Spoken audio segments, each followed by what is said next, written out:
Bonjour, je suis Émeline Cheval. Dans cette vidéo, je vais vous expliquer comment rénover de manière performante un logement en espaçant les lots dans plusieurs étapes.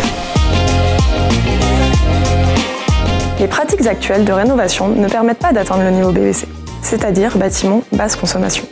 La juxtaposition de gestes de travaux doit évoluer vers la rénovation complète et performante. Cependant, pour des raisons techniques ou financières, il n'est pas toujours possible de rénover en une seule fois son logement. Une rénovation est dite performante lorsqu'elle intègre la qualité d'air intérieur, le confort des occupants et la pérennité du bâti, en plus de la réduction des consommations d'énergie du logement. C'est donc avoir une vision globale du projet en traitant simultanément ou non les 6 postes de travaux et leurs interfaces et interactions.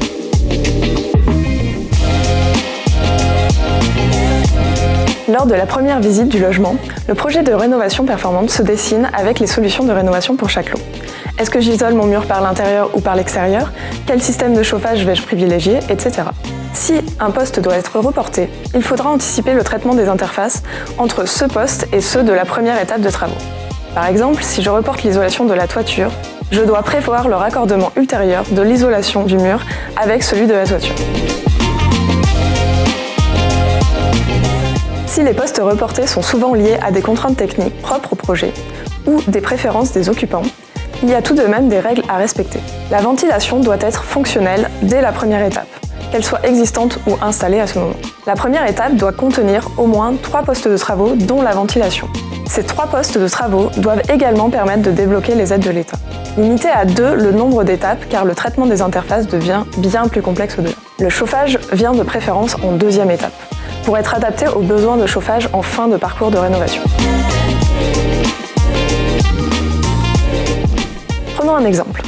Dans ce cas, l'isolation des murs par l'extérieur est réalisée par un artisan. Quelques années après, l'isolation des combles est posée. Chaque artisan a bien traité son lot, mais l'isolant et l'étanchéité à l'air ne sont pas continus. Au niveau de ce point froid, de la condensation risque d'apparaître sur le mur intérieur. Avec une vision globale du projet, l'isolant des combles et l'étanchéité à l'air sont prolongés jusqu'à la tête de mur. Ainsi, la continuité avec l'isolant du mur est assurée et par là même le confort et la santé des occupants.